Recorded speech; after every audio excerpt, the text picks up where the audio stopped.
Hello दोस्तों, नमस्कार। हमारे चैनल पर आपको हार्दिक स्वागत है। चलिए आज का वीडियो शुरुआत करते हैं। आज की इस वीडियो में हम बताने वाले हैं शिवलिंग के 10 रहस्य जानकर सर्तियों चौंक जाएंगे आप। शिवलिंग का शास्त्रों में अर्थ बताया गया है परम कल्याणकारी, शुभ, सृजन, ज्योति, संपूर्ण ब्रह्मांड और हमारा शरीर इसी प्रकार के हैं। भ्रीकुटी के बीच स्थित हमारी आत्मा, या कहें कि हम स्वयं भी इसी तरह हैं।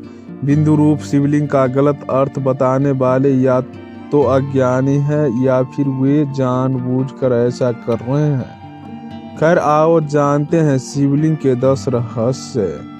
पहला, ब्रह्मांड का प्रतीक। संपूर्ण ब्रह्मांड उसी तरह है जिस तरह की शिवलिंग का रूप है, जिसमें जलाधारी और ऊपर से गिरता पानी शिवलिंग का आकार प्रकार ब्रह्मांड में घूम रही हमारी आकाश गंगा और उन पिंडों की तरह है जहाँ जीवन होने की संभावना है। वातावरण सहित घूमती रहती है। सारे अनंत ब्रह्मांड का अक्ष धूरी ही शिवलिंग है। वायु पुराण के अनुसार प्रलय काल में समस्त सृष्टि जिसमें लीन हो जाती है और पुनः सृष्टि काल में जिसमें सृष्टि प्रकट होती है उसे शिवलिंग कहते हैं। इस प्रकार विश्व की संपूर्ण ऊर्जा ही शिवलिंग की प्रतीक है। वस्तुतः यह संपूर्ण सृष्टि बिंदु नाद स्वरूप है। बिंदु शक्ति है और नाद ही यही सब का आधार है। बिंदु एवं नाद अर्थात ऊर्जा और ध्वनि, यही दो संपूर्ण ब्रह्मांड का आधार है। दूसरा, शिव का आदि और अनादि रूप। ईश्वर निराकार है, शिव उसी का प्रतीक है।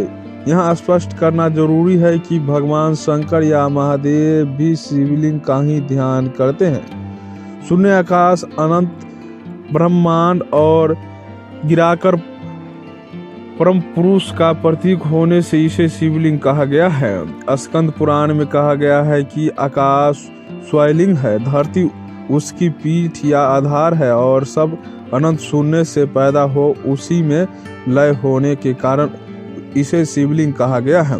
शिव पुराण में शिव को संसार की उत्पत्ति का कारण और परब्रह्मा कहा गया है। इस पुराण के अनुसार भगवान शिव ही पूर्ण पुरुष और निराकार ब्रह्मा है। तीसरा, निराकार ज्योति का प्रतीक। पुराणों में शिवलिंग को कई अन्य नामों से भी संबोधित किया गया है। उसे जैसे प्रकाश स्तंभलिंग, अग्नि स्तंभलिंग, ऊर्जा स्तंभलिंग, ब्रह्मांडीय स्तंभलिंग आदि ज्योतिर्लिंग उत्पत्ति के संबंध में पुराणों में अनेक मान्यताएं प्रचलित है। वेदानुसार ज्योतिर्लिंग यानी व्यापक ब्रह्मा मतलिंग, जिसका अर्थ है व्यापक प्रकाश, जो शिवलिंग के 12 खंड है। शिव पुराण के अनुसार ब्रह्मा, माया, जीव, मन, बुद्धि, चित्त, अहंकार, आकाश, वायु, अग्नि, जल और पृथ्वी को ज्योतिर्लिंग या ज्योति पिंड कहा गया है। कब से प्रारंभ हुई शिवलिंग की पूजा? भगवान शिव ने ब्रह्मा और विष्णु के बीच श्रेष्ठता को लेकर हुए विवाद सुलझाने के लिए एक दिव्य लिंग को प्रकट किया था। इस ज्योतिर्लिंग का आदि और अंत ढूंढते हुए ब्रह्मा और विष्णु को शिव के पर ब्रह्मा स्वरूप का ज्ञान हुआ। इसी समय से शिव को पर ब्रह्मा मानते हुए उनके प्रतीक रूप में ज्योतिर्लिंग की पूजा आरंभ हुई। हिंदू धर्म में मूर्ति की पूजा नहीं होती, लेकिन शिवलिंग और शालिग्राम को भगवान शंकर और विष्णु का विग्रह रूप मानकर इसी की पूजा की जानी चाहिए। पांचवा, आसमानी पत्थर।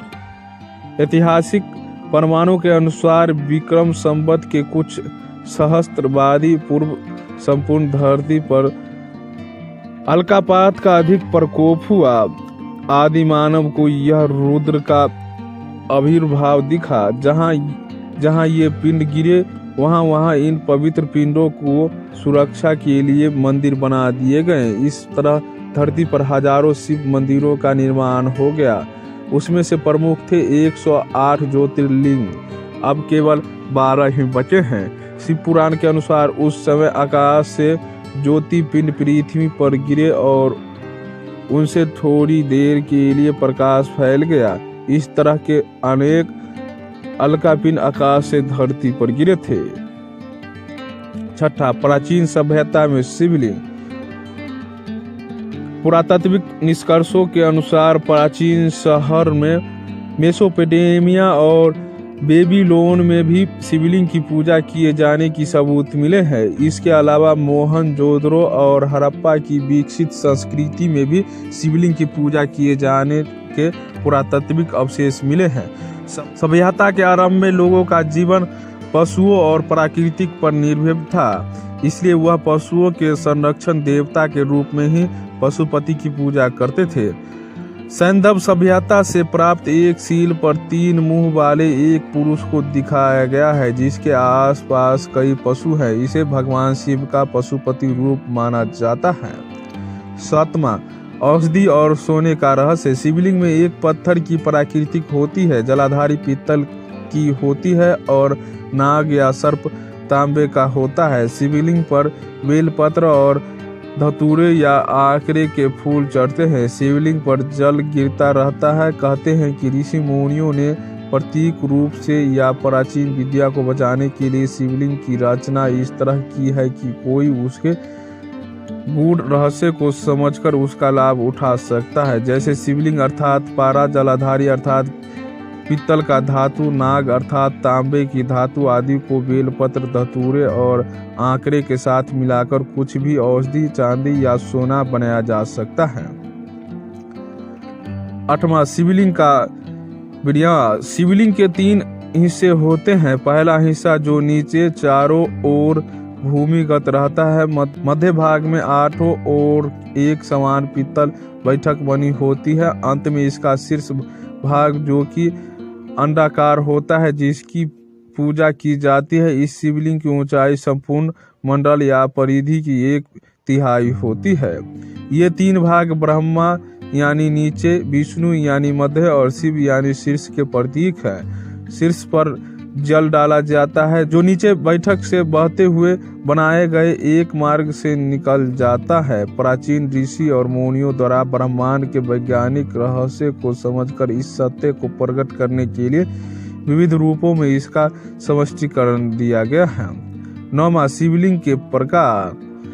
प्रमुख रूप से शिवलिंग के 2 प्रकार होते हैं। पहला आकाशीय या उल्की शिवलिंग और दूसरा पारद शिवलिंग। पहला उल्का पिंड की तरह काला अंडकार लिए हुए ऐसे शिवलिंग को ही भारत में ज्योतिर्लिंग कहते हैं। दूसरा मानव द्वारा निर्मित पारे से बना शिवलिंग होता है। पारद विज्ञान प्राचीन वैदिक विज्ञान है। इसके अलावा पुराणों के अनुसार शिवलिंग के प्रमुख 6 प्रकार होते हैं: देवलिंग, असुरलिंग, अर्शलिंग, पुराणलिंग, मनुष्यलिंग और स्वयंभूलिंग।